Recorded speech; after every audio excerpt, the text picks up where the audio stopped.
it a red Hello rose? all, and welcome. I'm your not so humble game master TJ, and this is Dice of Ages, toasting to the baker's dozen. Okay, yeah, that's my joke. Lots of breads and carbolicious erotica.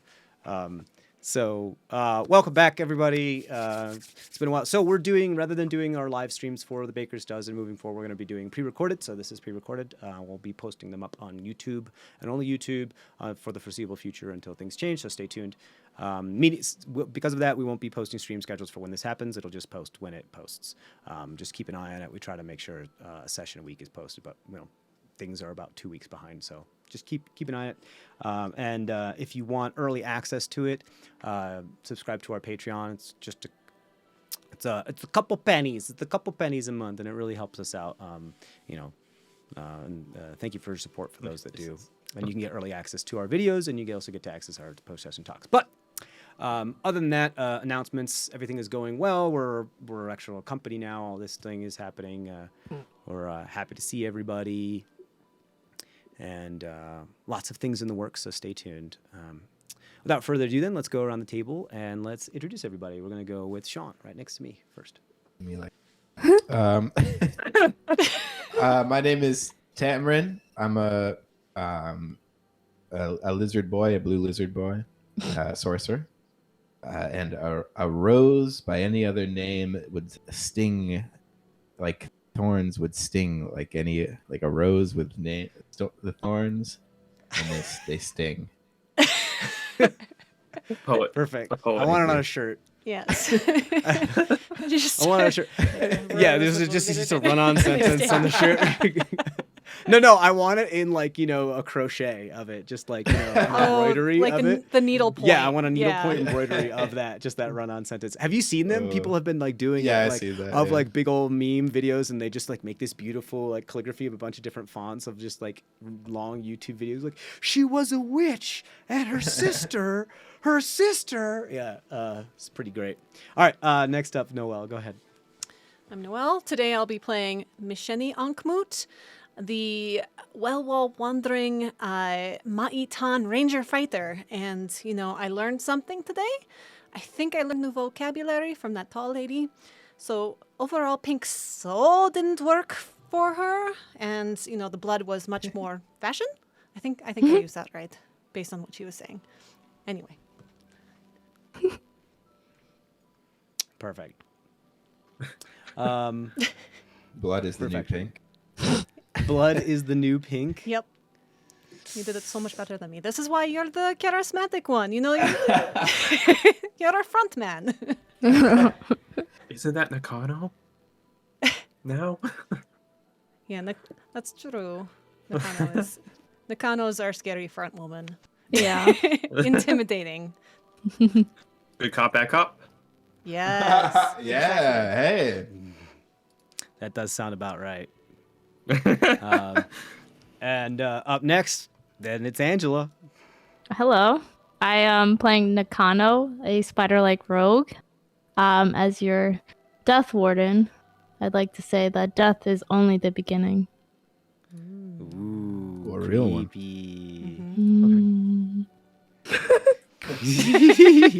Amazing. And last but not least, Cameron. Hi, I play a Scoop Crinkle, Cleric of the Tempest. I do the little zaps in the sky.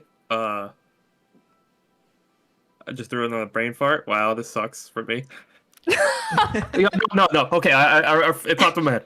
I went to Houston, all right, and I had the best bread. So I fully understand a Scoop and his bread obsession. This bread was the fluffiest, crunchiest. Would you travel to Houston again just for the bread? Maybe you can get that bread shipped to you via online retailer. I forgot what the restaurant was. Dude, it was just a small little Italian place. It was packed to the rim. It was just. It's amazing how good bread can be. Yeah. Yeah, I wasn't even expecting it to be good. Yeah. That little dipping sauce, the oil and I guess was it basil and some olive oil, Yeah. pepper, and a dash of basil and herbs. Couple of thinly yeah, sliced they just pieces of raw they just garlic drizzled in there it on too, the bread and oh man, it was amazing. So you Definitely guys won't be number able to one. hear the intro music for this one because I still haven't set that up and everything, but I will, and so will the people at home. So imagine that there's a drop. Imagine bopping along. Imagine bopping along. I'll eventually set it up so that you guys can hear it. I just haven't been able to just quite yet because it's a lot of work to figure out the way I have it set up. But that's okay. Okay, cool. So then, yeah, let's deal with the. Let's recap what happened last time. Yeah, what do you think? Sounds good. Okay, this is a nice big long one, so hopefully this works. Alrighty then.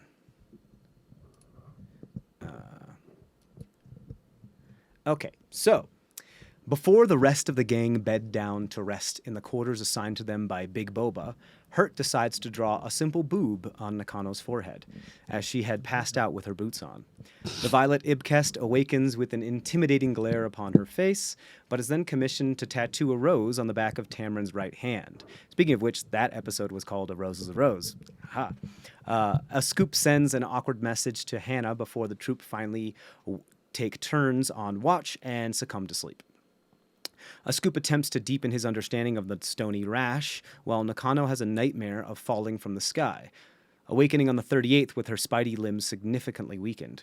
A slice of elven toast helps to slightly ameliorate the numbness before the party head back to the main chamber with the Shai-Fei Long mural to meet with Big Boba. Tamrin attempts to check if the other Blue Dracosh also has a rose tattoo, but is met with gloved hands and is given a similar pair for himself. Big Boba seems anxious and unsure what to say, taking rigorous notes within a leather-bound notebook like a stenographer. The well wall still stands active as its custodian warns the baker's dozen to prepare to defend themselves, supplying them with 2 vials of catalyst dust.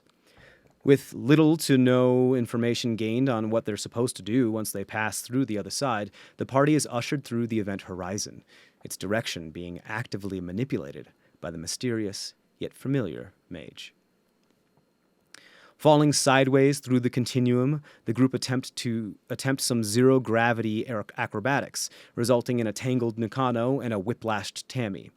Eventually, the band successfully thread the unconventional egress upon the wall of the continuum, disgorging upward from the village well before landing among several wooden abodes engulfed in blazing flames. Hearing screams of trouble from the burning buildings, Tamrin, Nakano, and Misheni help a woman down from danger with the aid of a web trampoline, while a Scoop calls down a wintry storm of slush upon the entire area, significantly reducing the flames. All are not pleased with this, however, as a blindfolded, towering, slender woman in pointed pink armor confronts a Scoop. The Fearbog attempts to throw his voice to distract the deadly-looking warrior, but is met with only annoyance and disbelief. With incredible speed, the rosy threat dispatches a Scoop before turning her attention to the rest of the group, her demeanor replete with superiority, regarding them as little more than a nuisance. One by one, the baker's dozen fall to her poisoned blades, kept on her toes only by the equally brutal onslaught of Nakano's lethal strikes. The blind butcher's vanity proves to be her undoing as a final fatal blow is struck, but before the life drains from her form, her pendant glows at bright, warping space and shunting her off elsewhere. The heavily wounded troop quickly takes stock of the area, finding only some shrapnel from a Granuda as the glowing blue tear within the well rapidly begins sputtering and fading. The storm cleric calls down another wet, sloshy downpour before the group resigns to rush back into the tear. Shunting through the continuum at several G-forces, the baker's dozen spill out onto the deck of the Pawnbringer before Captain Avery. No island or floating tower to be seen or in sight. Welcome back to CrestVahllen.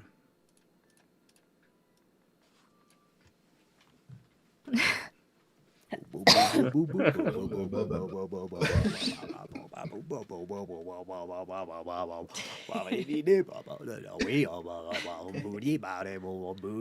almost like the real song. Wait, is it not playing? Shauna, is it not playing? Is that not actually it? Great. So we are back. You guys came through this tear, that just fabric of tear and space upon the deck of the Poundbringer, all somersaulting over each other. Quite a few of you are, I believe, bleeding and really messed up. I don't think you guys healed at all yet, so quite a few of you are pretty beat the heck up. Not healed fully, but Oh, I'm actually. yeah. Tamara, I think you no. went down once I and then did you go came down. back. Yeah, but I healed You like healed 3 me. people with aid. Yeah, Yeah, like yeah. 23 Fourth hit level. points. Well, we're about to go to bed anyway. So It is still, you guys, here from where you are, it is still before noon. You guys woke up early in the morning and you teleported out. It looks like time has not changed as far as the passage of. Where you were was night. So perhaps because of how maybe you were very, very far away, meaning like you maybe crossed a time zone or something. Or at least it was early evening or something like that. But I would say it's like just before noon here, from what you can tell from the sun in the sky. No land to be seen from where you are. You are out in the middle of the ocean. Captain Avery, if I remember correctly, said like, "Welcome back." Yeah, he's like, you better have a good story. Like, "Hey, you better have a good story then. You look a little worse for wear." Well, where did we go? What do you mean, where'd you go? I mean, you left the ship at the dock, and then a couple of moments ago, the whole island and the tower disappeared in the same flash that it appeared in. Have you seen the Purpicle lately? No, it disappeared in the same flash. that's good. Okay. That's Okay. very And then, good. how long were we gone for?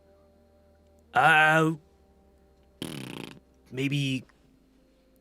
I mean, since you left the ship, Yeah. like a day and some change. Okay, so Does that that check tracks out? with. Yeah. Yeah, I mean, you slept in the tower. Right. All right, so time didn't get wibbly wobbly, so that's good. Yeah, I mean, I guess. I don't know. Where'd you go? Dimension traveling Listen, again. where we went like all the way to this cool place where everything was on fire, and I stabbed some blind tall woman who had a bunch of pink pointy iron armor on her, and I don't know why I'm closing my eye, but I'm gonna open it now. And then I there were bones and sleet and more bones, and people almost died, and it was awesome. No, people did die. Tammy Oh, had yeah, a really people did bad fart. Oh, Yeah. right, yeah, no, Yeah. Tammy had a big old pimple on his his body that exploded, and it melted some old lady in Nakano's web. It was wild. Yeah, I sneezed again. Yeah. We should really try to figure out what you're allergic to, man. You know, like Yeah. we can do some tests later. I'm not sure we actually helped anybody, but it was fun. I also think we met me from the future. Which What? I'm realizing now, if he gave me those gloves, Mm-hmm. and I'm wearing those gloves, where did those gloves come from in the first place? Are they infinite time gloves? If he My gave them head to me, hurts. but then because he gave them to me, then he owns them. Wearing them. I think you're right. I think they're infinite time gloves.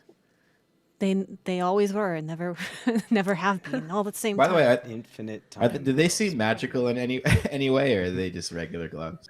It's just time augmented. Do you want to try to examine them? Yeah, I'll examine them. I don't have any special examining power. Go ahead and so roll an I'll Arcana use check. my eyeballs. I mean, I could. Just I you could can do. lose your innate connection with the arcane. Just looking at him real close. I could do identify Is that a spell though? Do you have to spend, or is that? a ritual. It just Oh, could so take you them can 10 just do minutes. that. Yeah. Yeah. That's Yeah, fine. can you take a look at these? Can someone patch us up while we Yeah, I mean, I look at think these we have more, gloves? we have more urgent things to attend to, I guess. yeah. I mean, I can do some wound shots and stuff, guys. If If you need any of that, I myself need a Yes, please. little lunch break. Lunch? Yeah.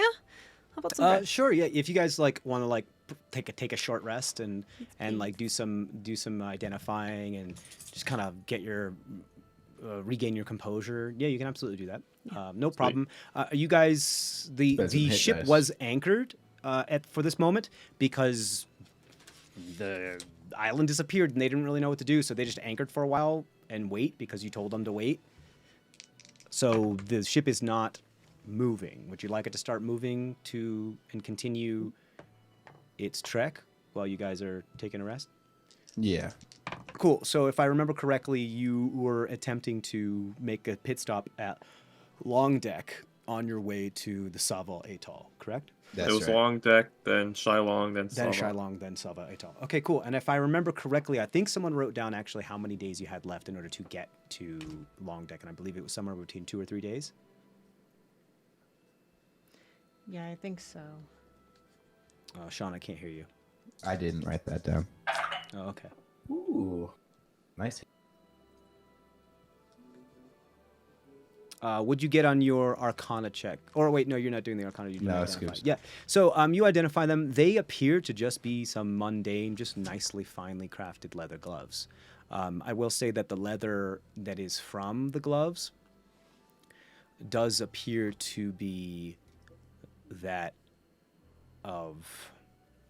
Oh, how do I describe this without giving away too much?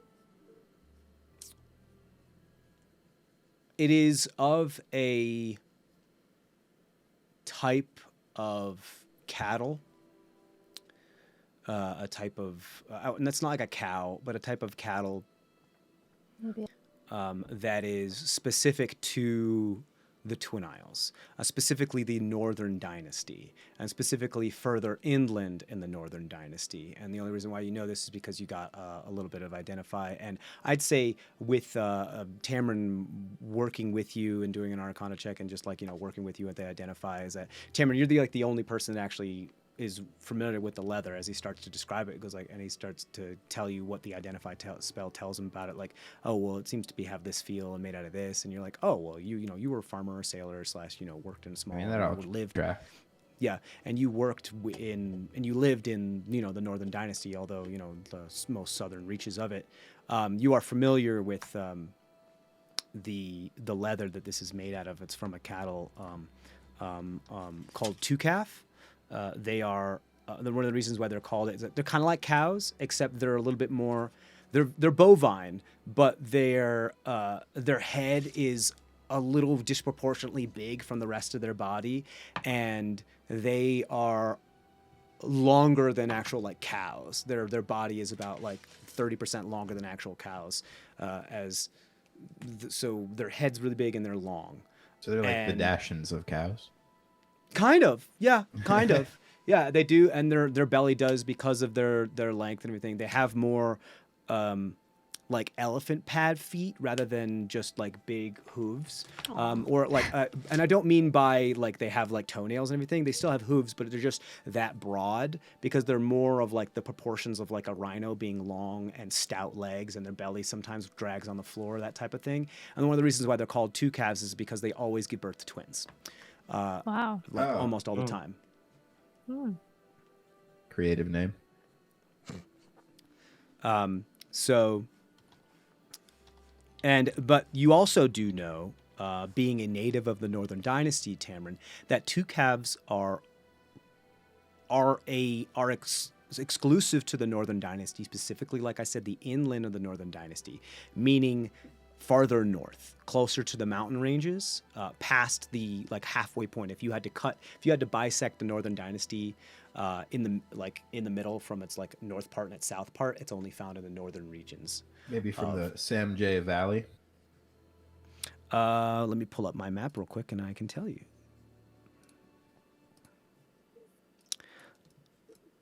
Yeah, it's like I would say anywhere like the Samjay Valley would be the furthest south that it would be found. So anywhere laterally along there and north of that. So the Samjay Valley, the Hokkaido this region surrounding Jianhar, some of the less heavily forested regions in the Orshir Weald, perhaps in some of the foothills and less more sparsely forested regions of the Ligon Mountains.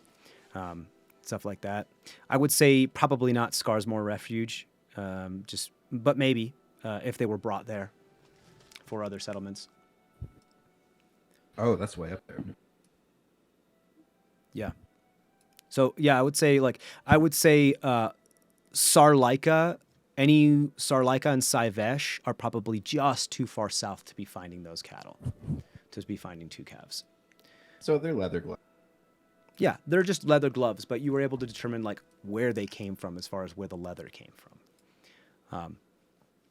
Now, also, you being an intelligent individual, both of you kind of work together, realize, okay, well, if this leather came from there, then it stands to reason that craftsmen from that area made them, which means they probably came from there.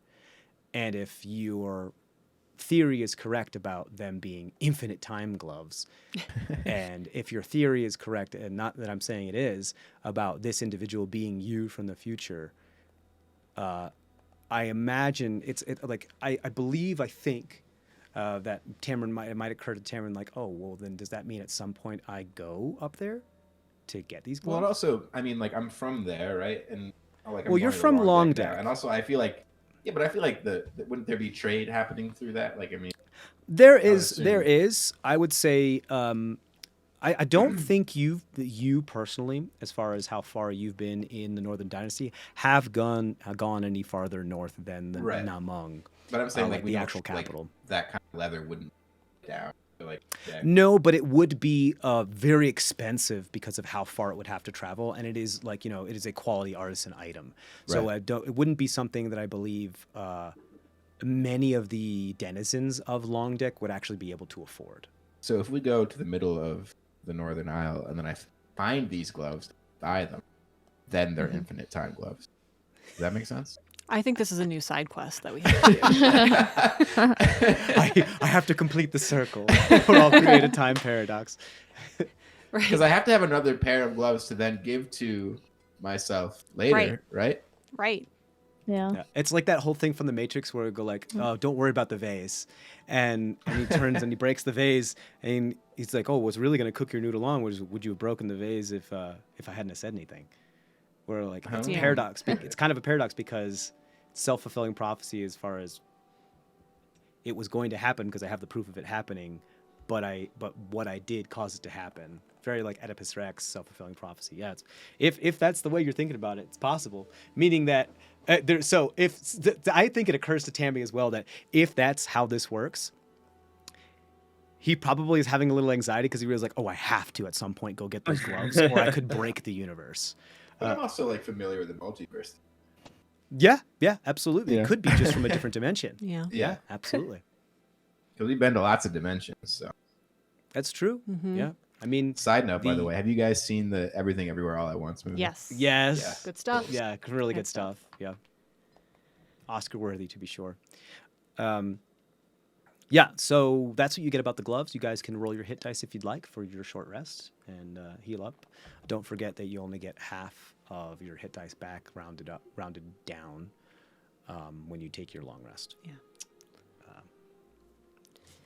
You guys continue. I believe I'm just gonna make it easy. For consistency's sake, it's fine. Don't worry about it. We'll play a little fast and loose with it. I'd say you probably have 2 full days of travel before you finally reach Long Deck. Meaning on probably the dawn of the 3rd day is when you would arrive at the docks and the decks of Long Deck. Okay. Does that make sense? Mm-hmm. Cool. So, and meaning that I would count this kind of 2/3 of a day as your first day's travel. Meaning because like the night of the 2nd day of sailing through the night into the morn would kind of create enough of the 2-day travel that you need to do. So then we would arrive in Long Deck on the 40th of Hylock then, or on the... From what I have here, Today is the 37th. The 38th was what? Correct. Yes, today is the 38th because you rested in the tower. Yep. Correct. So yes, you would. Tomorrow would be a full day of travel, the 39th, and then you would arrive on the dawn of the 40th at Long Deck. Correct. Okay. Having said that, I believe the some things happened. A scoop. You sent some messages to the Argent Flame, didn't you? On a date that wasn't too long ago. Believe I sent one to Zemdak explaining like all the things we come across, Right. and then they were supposed to get back to us, but never did. So, flat line for the time being. Yeah, they were only on like the 35th and 36th and stuff when that stuff happened. So I think they had just received that. I would say just go ahead if you have that written down somewhere. Just remind Adam and send him that message just so that he can respond. But I believe they actually sent. I think Argus actually sent you a message around the time that you were arriving in the island as well, or something like that.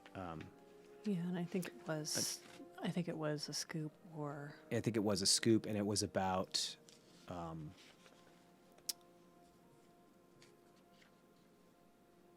Was it about their families?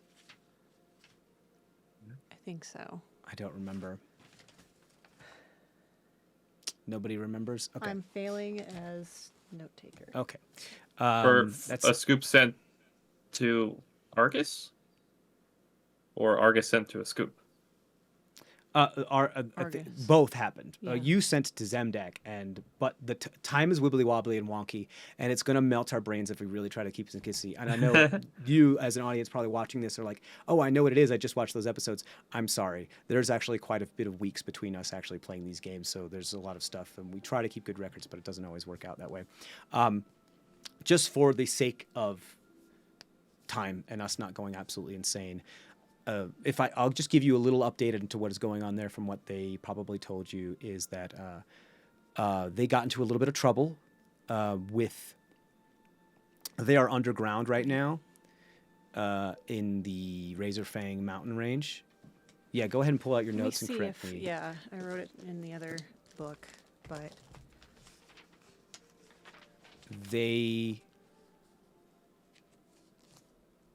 And, well, Scoop, do you remember what you sent to Zemdak? Was it about... It happened before the island, I believe, right? So you were... Let's see. Let me just look it up. You can just continue the... Okay. Yeah, we'll get back to it in a minute. And, let me know while both of our note takers are looking stuff up. Because I want to make sure it's consistent, but, stuff happens. You guys were pretty much sharing information. But while that's happening, does somebody want to roll a percentile die for today's weather/event while you guys are traveling? Should we start with Big Chungus today? Yeah. Yeah, Big do it. Chungus. Chungus. Among Us. So I sent this to Zemdak. Zemdak, 2 idols destroyed, made by Yitzgalotl, which triggered something in log. Salty Mistress is in contact with Broker. The false wave Yitzgalotl. Please reply. And you said it destroyed You said Hal. You said the false wave is Yitzgalotl. The false wave Yitzgalotl. The false wave Right. Yitzgalotl. Okay. And then I do remember Then some of that getting Zemdak lost. said, sorry. No, go ahead. Go. Oh, for it. Zemdak replied, destroyed Hal. I don't know any of those people. We'll speak with others and respond. And then... Okay. Yep. Alright. And I'm trying to find the sending that. What's our famous number, Tamron? Oh, 63. Oh, that CT3, that's not bad. sounds dangerous. But I can't find it right now. But I do think that they said something about, the families and their families being in danger. Basically, watch it, be vigilant, and be aware of somebody. I don't know if he said the host or not, but for the actual name. Yeah, but we have to take better notes about this stuff because we've completely know. lose it I every need to- single I time just it need to happens. start a new And section. the fact that you guys are not on the same fucking time, it really, really messes it up. So we have to be a little bit. We'll work on that. We'll make a channel for it so that we can all actually be logging this. So anytime you guys send a that's message, probably good. yeah, anytime you guys send a message, you should type it out and we'll put it in a channel so that we always have it and we can look through the thread. That would sound Yeah, good, we and that can way do- everybody can look at it. Yeah, maybe we can do like a message. Yeah, we'll actually that's the thing, we're going to add it to the Dice of Ages hub. So for those of you that are Patreon patrons, will actually have access to our sending history when we add that on there. So because you'll get access to the Discord. That sounds great. Let's do that. Cool. We'll do that. Yes. So broad strokes, they got into a little bit of trouble. They're underground in the Razorfang mountain range right now. Their families were a little bit of harm, but they believe they maybe helped out with that. I think they actually mentioned that there were some cephalomorph issues as well. And for your references, they are like these squid-like entities that you remember when you were in that mining thing, all the way at the bottom of the surface of the sea floor, and that mining facility. That thing that came out of that weird double tetrahedron and we had artifact. and that was before we had met up with them, so we had been able to talk to them about it too. So both of you guys have encountered cephalomorph creatures, those squid mindy type things. They said that there's kind of like an incursion, or there was an incursion. They did battle with some cephalomorphs, and that there's some other weird stuff going on deeper in the deep under of the mountains with that. I believe that's kind of the update that you got. You had told them that you destroyed 2 idols, which is kind of big. Yeah. You believe from what they have told you that Log has actually his form or his living book of like tome, this kind of bestial book that he had actually eaten one of the idols, and it's kind of like within his mind / book / tome, kind of like how it was within your tome, but a little bit more absorbed. It's in his book and in his mind. So none of the idols that, which I believe are a total of 3, and that's just to get us on even ground so we can continue from there too, because quite a few of both of you have had quite a few travel time and some downtime amongst you. Argent Flame just had a bunch of downtime as well. So I would say then, yeah, there was plenty of time for you guys to just kind of catch each other up on what was going on, because Argent Flame had a couple days of downtime. So they probably end up sending, because we're not even done with their downtime, so they'll probably end up sending a message to you and you guys can respond. Basically, just some basic stuff, because I don't want to take agency from your characters, but you would eventually get the idea that all three of the Eldritch idols that the 2 of your bands have encountered are no longer within the physical realm. 2 that you encountered have been destroyed outright, obliterated as far as you can understand, and the other exists only within Log's metaphysical book and mind. So that's maybe good news. So That last one is a little iffy, but cool. The other thing is that so you had 63, all right? So nothing too bad. I will say that the winds as you go and travel are unfavorable. They're kind of blowing against you, as just an odd gust from an easterly wind blows against you as you're trying to head west. So you do lose a day of travel. However, I do want to start to introduce one of I'll give a shout out to, I believe it's Mad Hatter. Yeah, Mav Hatter Laboratories, MAVHATTER Laboratories. Friend I met on TikTok made some really, really cool stuff. This cool overland travel thing that he has, where these there's, I believe, 6 to 8, I think it's 7 actions that you can do during overland travel, which is like repair, keep watch, investigate, tinker. Actually, I'll just pull it up. Thank you for patching me up. Look on. Trish. Yeah, I was like, I can't take credit for that. So long. I know. I would patch you up with some skin. Oh, like the what was it? Graph. What? Didn't- Graph yeah. grafting, right? Yeah. Yeah. So there's 9 player actions Yeah, that you that's guys can good. do. I'm going to start trying to incorporate this into your overland travel, because especially since you do a lot of sea travel, there's a lot of travel RP and things that are happening that we talk about, like days that pass pretty quickly that aren't just like, okay, what's the weather going to be like today and what encounter could possibly happen, that type of thing. So there are 9 things you could do. Repair, scavenge, hunt, press on, treat injuries, cook, analyze, establish perimeter, and rest. I have his materials, and I'll get you more specifics as to how that works, and I'll be adding it to the D&D resources channel that we have within ourselves. So that'll be really cool. And I'm thinking some things that would happen. For example, I haven't fully read through it, but like press on might, you'd spend more attention to tacking effectively while you are doing like the rigging of the ship and everything. So you might gain some time. Repair, like maybe it's just like things you need to do. Scavenging, maybe do a lot of fishing. We'll talk about it. He even has like a bunch of scavenging and cool other tables that he has made available to us, which is really cool. And I wanted to give him a shout out. So do you mind repeating one more Sure, time, because absolutely. that was Yep. Fast and I'll do it Furious. again for you guys. So just keep these in mind. For now, we'll be doing it ad hoc until I actually get time to sit down and thoroughly pore over the material. But the 9 player actions that you guys can do during overland travel are repair, scavenge, hunt, press on, treat injuries, cook, analyze, establish perimeter, and rest. And he has a bunch of like scavenging tables for berries and stuff like that, and all these other types of deals. That's overland, but I think I might do some adaptations, or maybe add an action or 2 there, especially for oversea travel, because it's Right. just a kind of a different paradigm. like hunt could There's some become sea fish. bears. Yeah. Yeah, some sea berries. Yeah. I mean, there could be just floating masses of like plankton that make berries. Kelp. I mean, kelp. Yeah, that just Yeah.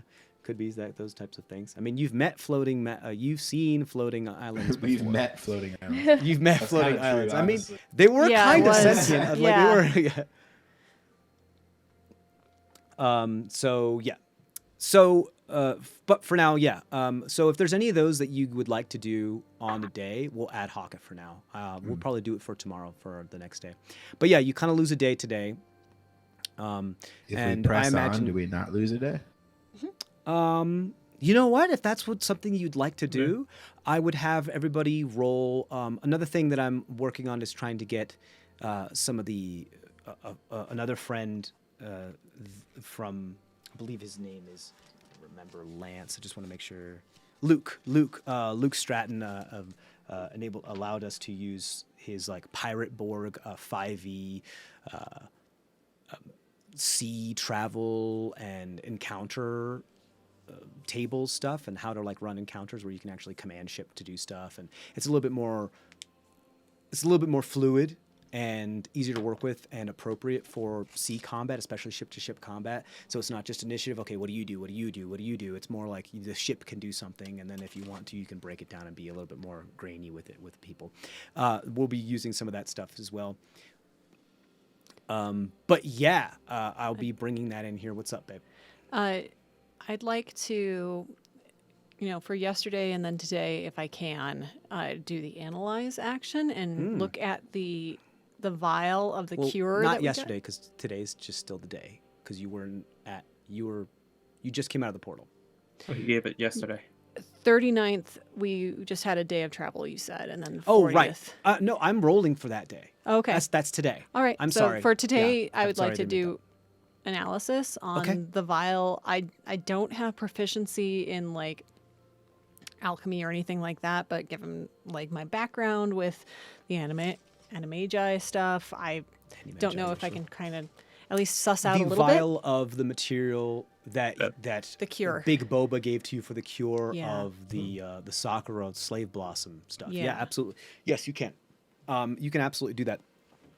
I'm just for right now, I don't want to set this as too much of a precedent, but I would say that at least 3 of the party members, I would include Hurt in one of those, and I believe I would count Captain Avery just because of his proficiency being a captain. But they don't have proficiency as far as dexterity things. Well, Kurt kind of does. Anyway, the point is that I would say if you would like to press on, at least 3 of you as the major party members would have to do the press on for it to be effective, because you'd have to all be focusing on pushing the ship forward. Does that make sense? Yep. Cool. Obviously, Nakano would be amazing at something like that. That's where her expertise lies, especially being the rigger in charge of all that. So, yes, you can do the analyze. Let's do that first. Go ahead. I would say you get an option between medical and arcana, like a medical check or an arcana check here. You're going to get different information depending on which one you choose. Okay. Can I... Hey, Scoop, do you mind inspiring me a little bit with, your crazy... The guidance. Yeah. So here's what I'll say is that he will also have to take the analyze action if Okay. he's going to do that, because he'll have to consistently be guiding you throughout your analysis. Yeah, Does that so make sense? either that, or do you want to help me look at it more? Just thinking about just looking at it from a medical perspective, but it's up to you. I can If you- give you an enhanced ability if you want. Okay, that sounds good to me. Yeah, that'll give you an hour. I'll say it's going to take you a while to like really, you want to go pretty hard on this, right? You want to find out as much information as you possibly can about Yeah, this. so basically, because I know I won't be able to synthesize it, but whenever we get to port, I'd like to be able to then be I like, understand. oh, this is kind of how it works. Let's try to... That is a in-depth analysis. That's going to take you a lot longer, especially since you don't have access to laboratory equipment. Like embelix and or however you pronounce it, and beakers and evaporators and Yeah. Bunsen burners and all that jazz, and like an actual setup. So yeah, I would say both of you and Scoop, you can go ahead and take the analysis action. You can do, if you want to do a medical or arcana check at advantage, Okay.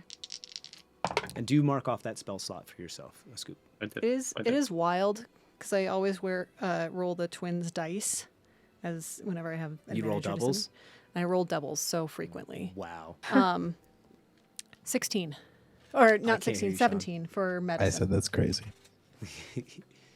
17 for medicine? Yeah, I would say so. I'm going to ask you a question. Okay. Is that the question? How do you want to examine this? Do you want to test it on yourself? Do you want to uncork it? Do you want to put it on something organic? Like, do you take a sample from this? Or is this just an observational? You will absolutely be able to gain more information if you become a sample and experimental with it, but you also don't know what this stuff is. Can I... You let me know if this is possible. I have a vial of at least one of the sakura blossom petals. Yeah, you do. So what I'd like to do is, maybe use a little druid craft to basically create the wind gust, so I'm not actually touching either of these substances, and have like a little tiny piece of the cure go into the vial of the sakura. Okay, you want to like drip it in there, but just use some gust to try to guide Just- it in there so it doesn't go anywhere else? Exactly. You got it, yeah. And so kind of like almost like a fume hood type situation where it wouldn't go anywhere else, but it would go in there. Sure. And then cork it real fast and then see what happens. Yeah, I would say absolutely you can do that. No roll required. I'd say that you can just do that. Buddy. Oh, Randy. What do you mean? Yeah. Yeah, you can hear that. That's funny. Yeah. Yeah, we can hear that. Yeah, you can absolutely do that. I would say no problem, no issue with that. And especially since you rolled 17 on your medicine, that's like part of that roll. Yeah. So And I'm not taking much. It's just a little bit of yeah, the cure. a single drop. I Yeah. think because of how potent this is, you were able to realize from it, especially from the odor that's coming from it, it seems extremely pungent, so meaning it's probably very potent. You're able to transfer a single drop into, I believe you had like 3 or 4 petals within the vial. As soon as you drop it and it makes contact with the petals immediately start to, just how like when you get packing peanuts wet and they just kind of dissolve, or like when you get cotton candy wet, they just start to shrivel into nothing. And what's left is almost because this was like green, this was like a bright chartreuse potion. You get kind of like a brown, like thick residue left over from the combination of the two colors. That kind of smells a little bit, I don't want to say, it almost smells acetone-ish. Okay. The pungent smell that you got from the actual cure, I couldn't describe for you. It's something that I don't have an olfactory reference for, but it's nothing like that. But the combination of the two does smell acetone-ish, and you are able to also tell that this is, other than it being maybe a little bit of acetone, it's no longer effective as, like, there's no pollen coming from it anymore. There's not, it's just gone. It just dissolved these petals. Okay. I will say that the liquid that you can tell seems to be like safe. I mean, it wouldn't be something that I would drink a gallon of, Right. but it doesn't appear to be like, even if you Yeah, did didn't- drink it, you'd be okay. Didn't like Big Boba like put on his hands and Um, like blow it? it said or something like that. Yeah, he like splashed it in somebody's face, or he splashed it on Hurt, or something like that, or Oh, okay. if I remember. Well, I don't exactly remember how he did, but yeah, it doesn't seem to be volatile anymore. It seems to be neutralized. Okay. Granted, that was just on the petals. Right. You did see it work on Hurt, where she just kind of coughed up some stuff, and she was fine, like a big old weird, like dead, like mulch, Okay. loogie, like when plant matter just starts to decay. Yeah. It's what it was like. It looks like it, like in, I would say with your medical expertise, it looks like it accelerated the decay of it. Okay. Sakura blossoms don't usually decay normally, so it made it start to like turn into neutralized mulch. And Okay. So meaning it works. I would say you didn't really waste any of it while you're doing that as well. Okay. So that's good. That's what you guys spend doing the day. Tamron, you said you wanted to press on. Okay, cool. Yeah. If Nakano wants to help you with that, and then Hurt and Captain Avery, I'd say, you know what, I'm going to say this. I'm going to say that Hurt and Captain Avery together kind of count as like one PC helping. Because if I make them each PCs, that means only one of you has to press on, and then then you guys are going to do it every time. So, yeah, but they'll try to help. And Hurt gets, egotistical and distracted. So They bicker. That's why they count. oh as yeah, one yeah, yeah, person. exactly. They bicker between, like, no, I'm on the wheel. Like, well, you're not really tall enough. I'm on the wheel. So yeah, that's pretty much what happens. Nakano, you do some great rigging. So here's what I'll say is that you guys, we're gonna like roll a commander die for you, depending on how you want to do it. Tamron, for you, your commander die will just be a charisma check. Nakano, for you, it'll just be a straight dexterity check. Okay.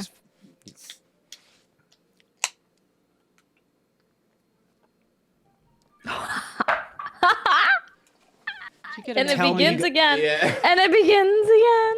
Oh my god, tell me you didn't just get another nat 20. Yes. God. Yes. That was the first roll of the day. I just got Excellent. a Temple 12. Oh, what can I say? You got a 12? Okay, and then I'll do the rolling for these. I feel like Muppets. Nakano, Yeah, you they just do live really in the well. rigging. Like, Yeah. like She's your- at home up there. I mean, Yeah. it is like synthetic webbing because of the way it's all, yeah. Yeah. strung about. Like if you were a ranger, that would be your favored terrain. Yeah. Yeah. Absolutely. Totally. Cool. So you guys do so with that nat 20. What does that bring? You have +4, right? For Dex? Dex. Yeah, just for Dex.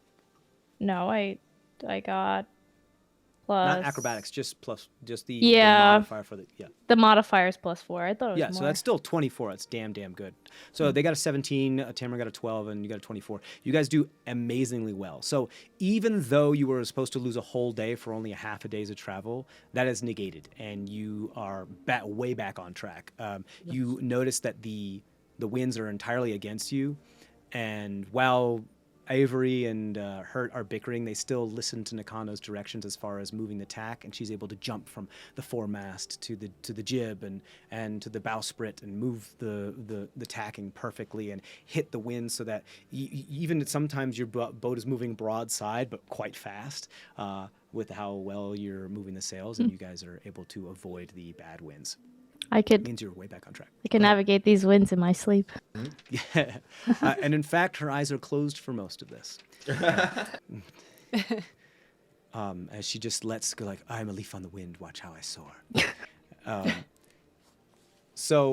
Great. If nothing else, then you guys then bed down and rest while the rest of the crew take control of the night shift for moving about. I'll do the average of enhanced ability on, what was it, Constitution? I only have it for second level, so I can only do it on myself. Right. I will remind you that you are at a point where the stony rash on you have for the moment halted its progress, meaning that it's not. It's I believe that's something that you did when you tried to exert control. If you would like to this evening attempt to try to get more in control of it, I believe what I told you is that you might need to. You've kind of learned everything that you can about it on your own. You may have to search for exterior sources of information. I thought that was like in like the dream state where I would. That's what I see it meant. again. Yeah. Oh, and okay. and I think because you rolled really, really well, so you were for the foreseeable future able to halt its progress. You can't make it go away yet, and in order to have any more control over it, you'll need more information. You'll need more either like someone or something to be able to give you more insight into it. And you have not told us about it yet, right? No, I don't believe he has. No. Okay. Okay, yeah. So no real rolls necessary for the nighttime then, as long as you sleep.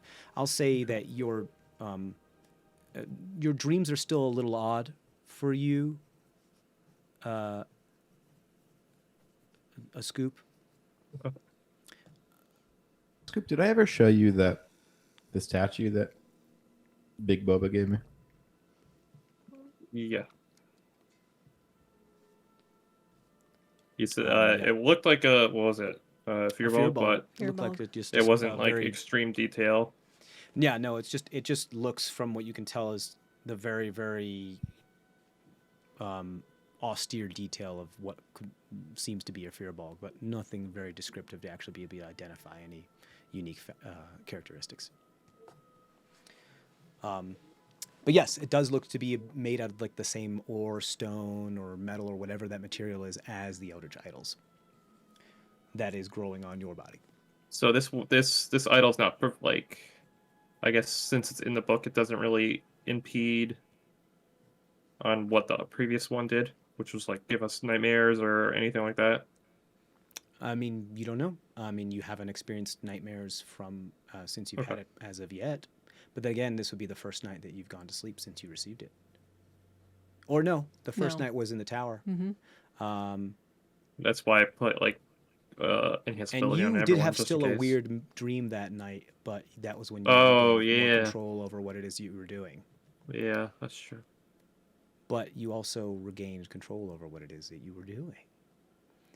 So who knows what this thing is. But yes, no really rules required tonight as far as that is concerned. A scoop, I think that the at most you feel just a sense of kind of tug, a bit of a tug of war going on with your mind, maybe a bit of your soul. You just feel some sort of, well, like the thought of, because, well, you had this obligation to this god of watery insanity, and you kind of also now have this connection to this abstract eldritch entity you don't know, that you made this deal with, and you just kind of feel being tugged in two different directions. It just makes you uneasy. But other than that, you all wake up the next morning. Cool. You guys are good. I will have someone. It's the 40th of Hylock now, right? This is the. Because we did the day of travel. We basically that was the 38th, the day of travel. Remember, you didn't sleep yet. That was the half day of travel that you did. Well, you didn't lose the day because you made it up. It is today. This morning is the 39th, because the 38th was the same day. We just finished the day where you arrived back on the ship, and we had like 2/3 of a day left. That's what we just finished, which was the 38th. Today is the 39th. Right. Does somebody want to roll for today? I will. Okay. And then also don't forget about the 9 actions that you have as well. I just tell Like you the what's going on wrong with the place. weather and all that jazz. I did the wrong dice. I guess it's Oh, there it is. 90. 90. Okay. That's high up there. See Oh boy. CrestVahllen again. He's still sad. Gary needs a new Okay. pair of shoes. Cameron, can you please roll a d8? D8. Never good. Yeah, no. This is the direction of her tears. 6. 6. That's the devil's number. Oh, is it? Well, if you have 3 of them, yeah. It's just a minor devil at this point. we're only like a few hundred and off from the 3 numbers. Mm-hmm.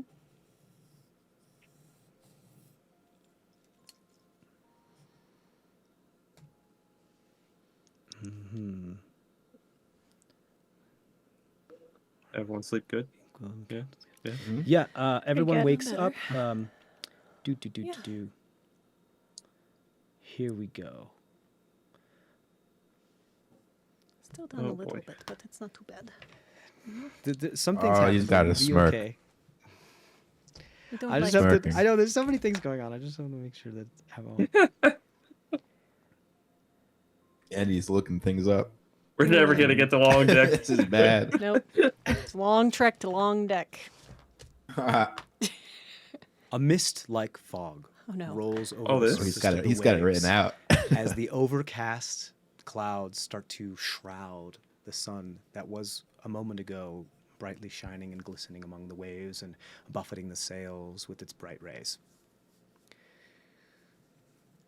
The fog rolls over the surface of the waves and a thick stillness fills the air. You see emerging, ghastly and gestalt-like from the fog, in and out, it appears, almost folding in and out of the fog, a ways away, and it almost feels like you shouldn't be able to see it through the fog, but you do. A shape, a form of what looks like another sailing ship, but ethereal in nature, ghostly, pierces the veil and pulls up alongside your ship. You can hear the creaking of wood rocking back and shit. forth. It's odd that you hear such tactile and physical material sounds from something that obviously looks quite translucent, in fact. A green and purplish hue upon the edges of certain visualizations of where some physicality should be. I don't like this, guys, and I'll channel and try to sense if there's a whole bunch of crazy critters and undead and things in the Okay. area using some of my magical abilities. Okay, I'm gonna- I would say that you absolutely sense undead. You absolutely do sense undead. You don't get how many or anything like that.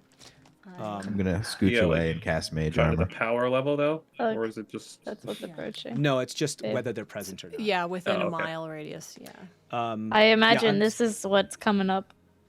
So it does look like it should not be seaworthy. There is some chunks. It's almost like at one point it was like beached and it left to rot, and you kind of have that thing where the keel and parts of the hull have moved around. There's a bunch of planks missing, so it looks like the front of the bow is almost like a vertical mouth that has a bunch of the wood missing, but it's all very ethereal. It does still have like a bit of like a brown physicality, but it's translucent and has on the edges of it this kind of glowing or something of this like purple and greenish. It definitely feels ethereal in nature, but there's no way this thing should be floating if it actually was physical, because there's holes and gaps, and it looks like there's a vertical like mouth up from the front of it with all the planks the way. Imagine if a ship, remember what was that movie, that Disney movie that was like Haunted House that had that weird janky CG animation where like the rug came out as a tongue and it was like eating Oh people? yeah. Monster House.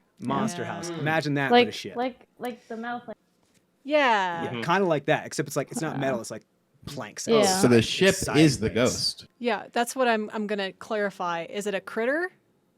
Critters that I sense? All you sense is that undead are No, within a mile of I you. sense creatures specifically, not You sense undead. that there are undead within a mile of you. Okay. That's all I can give you. All right, that's fine. I just know- wanted to I make know- sure There's that it was a just always locality. undead around. That's all. Every Yes, damn I day, like something new. You know, you'd think one of these days we just have nice sailing weather. But it's no. it's weird because like it was moving through the fog, like off, like at one moment it's to your northwest, and then a moment later it was to your southwest, like in and out of the fog and then appearing, and then it just kind of rolls up alongside, well, just floats up alongside of you and just matches your pace and just kind of wisps back and forth along the waves, and you can hear the So I'm sure all your spidey senses are tingling, especially yours, Nakano. But yeah, that's a lot of undead kind of creatures. Oh and yeah, stuff. Nakano. Ooh, you know what? I want you to go ahead and roll an insight check at advantage. I know, Okay. Tamarin, you wanted to say something as well. Oh, I just cast mage armor. That's all. Did you do your wild magic? I did.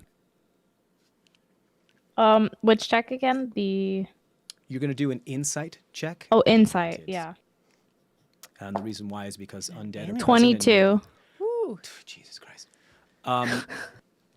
Your Death Warden senses kick in immediately, and you sense what you felt like when Fellow or Thello, whatever their name was here nearby, and a couple of other times that you have sensed when you have ushered souls along.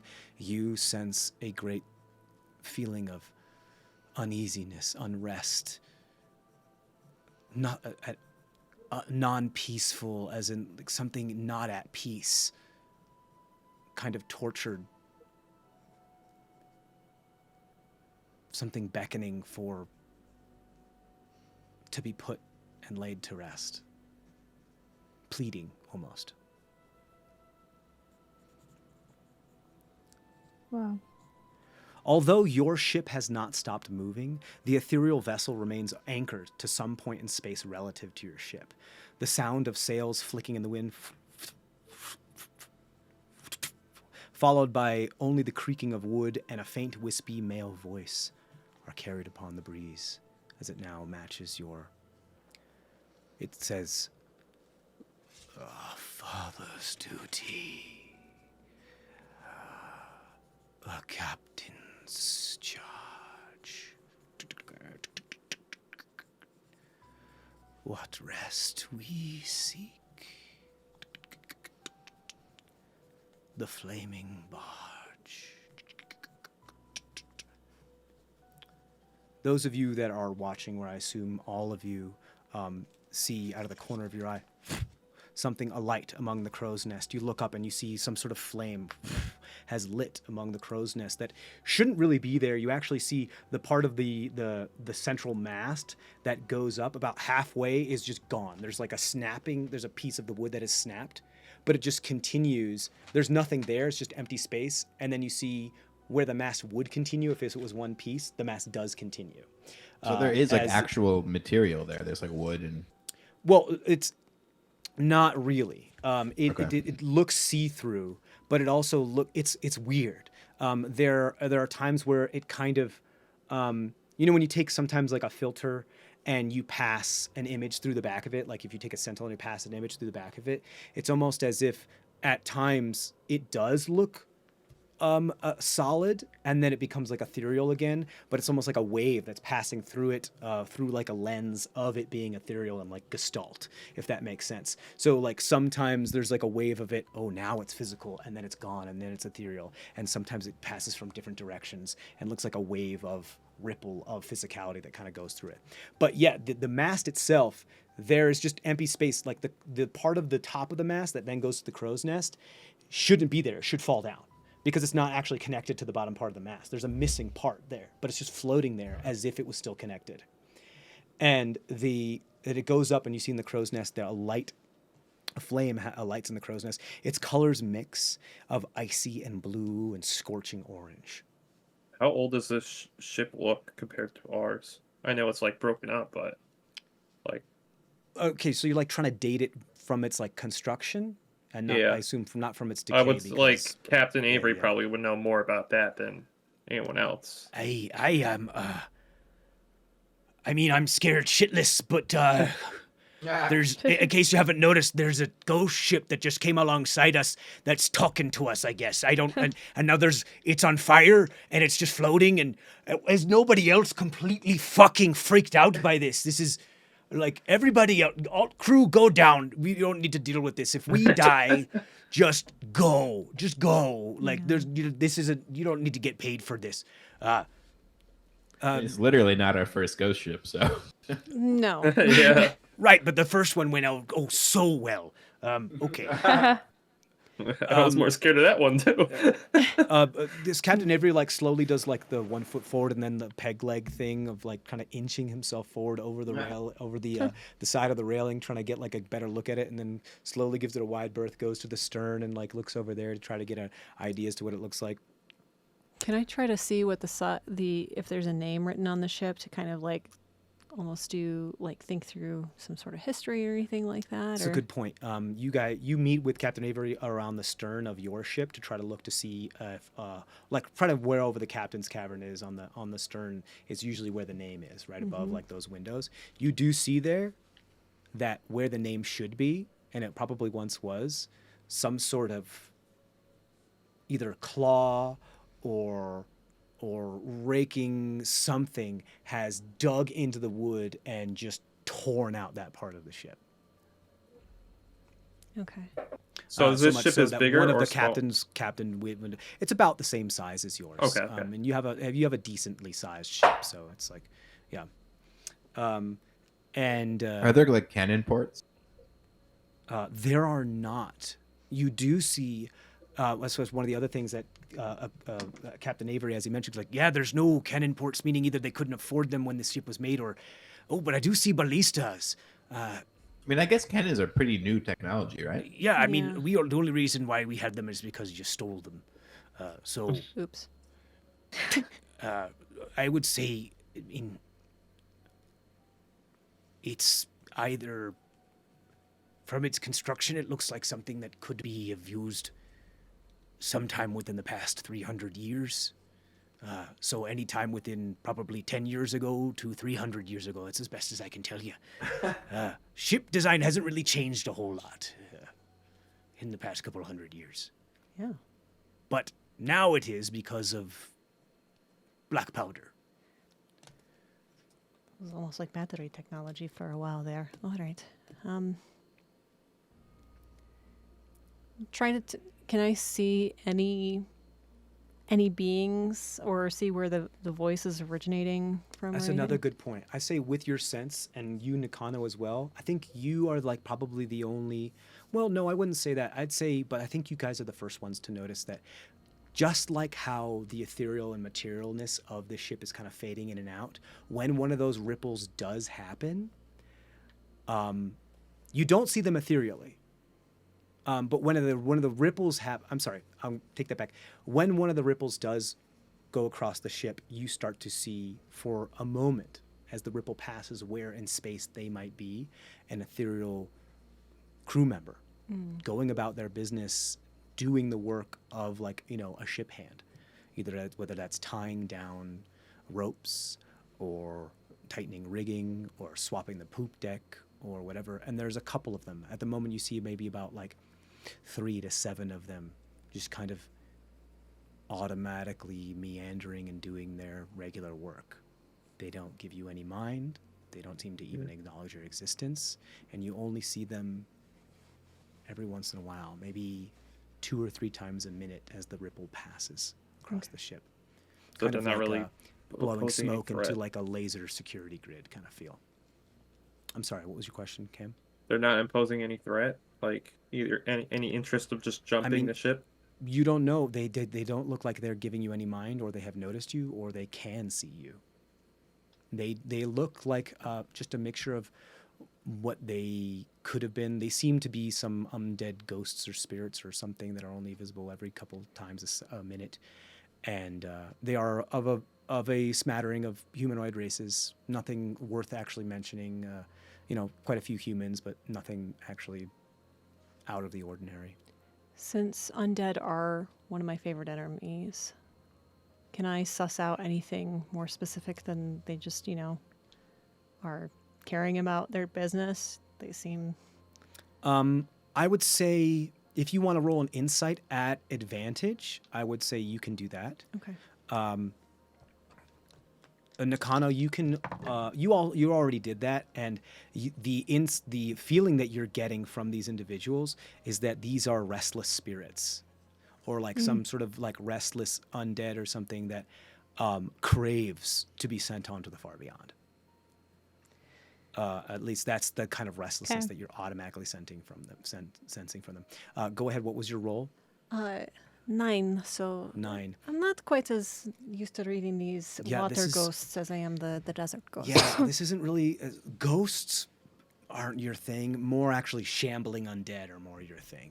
Spirits and ghosts are more of Nakano's type of thing Yeah. because they're already kind of riding that fine line, just like Nakano, who has one step in and one step out of death and life. Okay. But that's what you get from there. And just in case you couldn't hear me as far as what the voice said, it said, "A father's duty, a captain's charge. What rest we seek, the flaming barge." We do boastman. Cameron. What should we do? I mean, nothing until it engages us, right? I mean, we should just kind of wait and see. Is there like any? The flame is still alight in the crow's nest. Anything like very noticeable about the flame besides the changing So colors? it's the icy blue and scorching orange. I mean, other than that, there shouldn't be a fire on a ship. I mean, more like, that Yeah. it doesn't Or- seem like a mundane fire. Like it seems to have come about from some sort of ghostly, ethereal, or like magical means. Doesn't need to actually be touching or lighting anything on fire. It's just kind of floating there in the crow's nest. I mean, flaming barge, it is flaming. I will say, a scoop with your, clerical abilities and your high passive perception. Probably one of the first things you look for is like, oh, well, if there's ghosts, then that means people died here, right? So you like start to Yeah. look, see if you see any bodies or remains. You do find remains here. There you find a couple skeletal pieces and rags among the ship. in the water.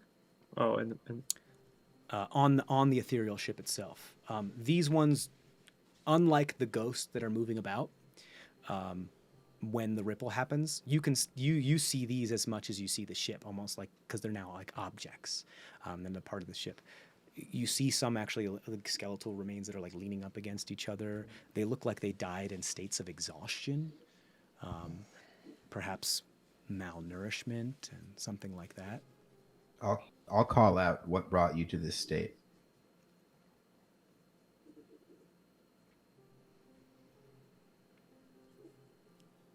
can I go in the crow's nest? Go ahead Or- and roll a persuasion check for me. Can I go in the crow's nest?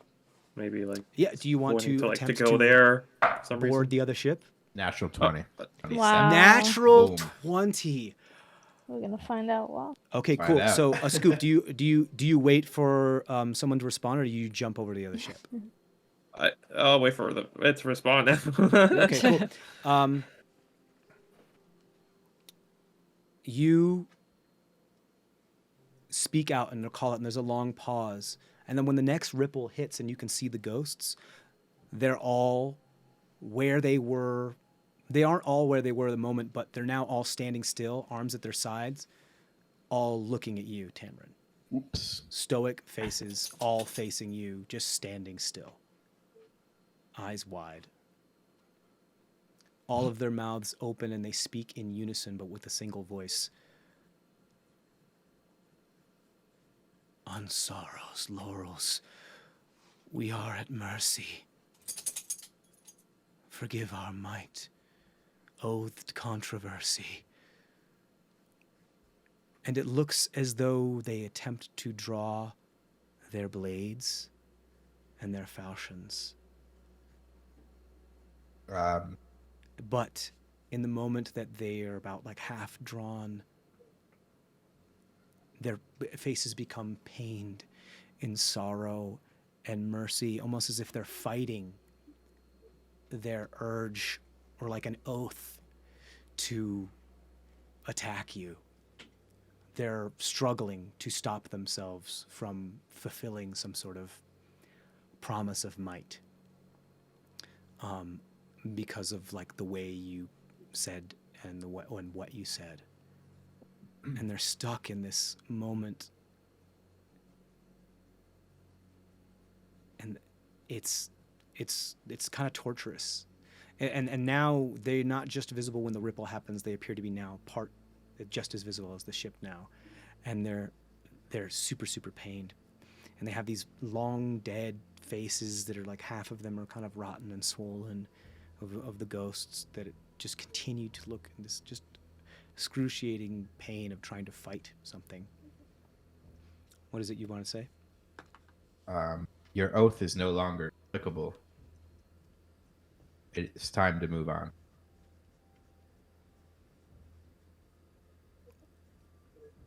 Roll another persuasion check.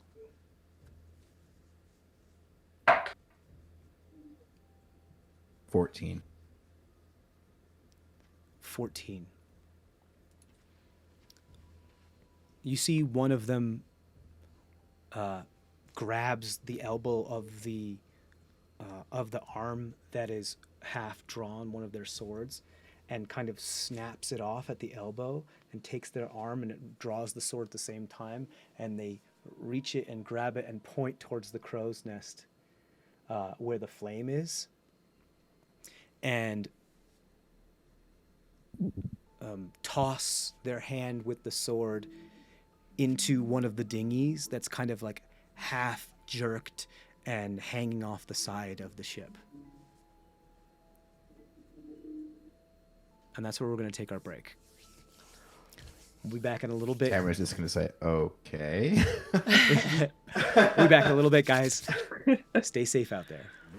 Bye-bye.